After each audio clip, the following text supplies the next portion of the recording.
alam mo yun, anong masakit para sa isang ina, kung makita niya yung mga anak niya lumalaki na, walang respeto at paggalang sa kanya.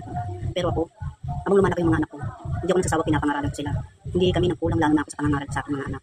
Gusto ko lumaki sila, na meron silang sa pinag-aralan. Kasi bilang isang magulang, ayaw namin na lumaki ang anak namin na walang mararating sa kanilang buhay. Ayaw namin maranasan nila kung anong dinanas namin. Yan, yung kahirapan, yan, sobrang kahirapan sa buhay, lalo na magkakaroon na sila ng sarili-sariling pamilya. Kaya gusto namin yung anak namin na makapag-aral sila ng mabuti, makapagtapos sila para din yan sa kanila. Kasi kami bilang isang magulang, lalo na ako, hindi ako umaasa na tutulungan nila kami.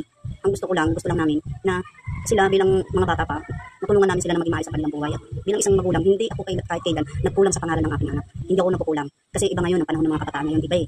Iba. Merong mga kabataan na ang aga-aga nila mag-asawa. Tapos meron naman na nagsisisi kasi kung bakit ginawa nila yun, bakit nangyari yun. Pinapakita lang yan sa isang tao yung mga karanasan na ganyan. Meron naman din na mga kabataan na kahit na ganun yung nangyari sa kanila, pinanindigan nila. Hindi ganun eh. Pinanindigan nila na kahit na ganun yung nagkamali sila, pero nanatili pa rin sila lalo sa mga pangarap nila na gustong makita ng mga magulang nila para sa kanila. At ayaw ng magulang na ang kanilang anak nahihirapan, lalo na pagka umiiyak. Ayaw ng isang magulang.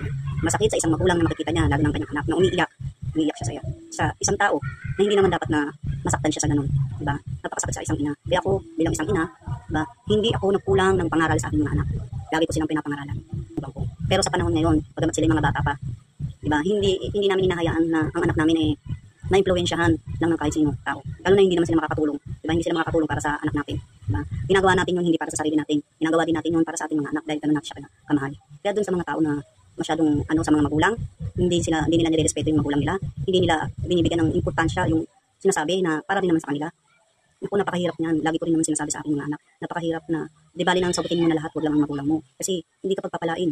Diba? Hindi gusto ng Panginoon na ikaw maging bastos ka, maging walang yaka sa magulang. Pero ako, awa tulong naman ng Panginoon. Never ko naman naranasan yun sa mga anak ko. Pero sa awa tulong ng Panginoon, ng mga anak ko nakikinig sa akin. Kasi nandito lang kami, gagabay sa kanila habang nandito kami. Ganun ako magmahal sa mga anak ko. At kahit sinong tao, hindi nila pwede kaming anuhin, lalo na sa amin ang aming mga anak. Hindi namin dinihipitan ang aming anak sa mga desisyon nila sa mga bagay na makikita ko na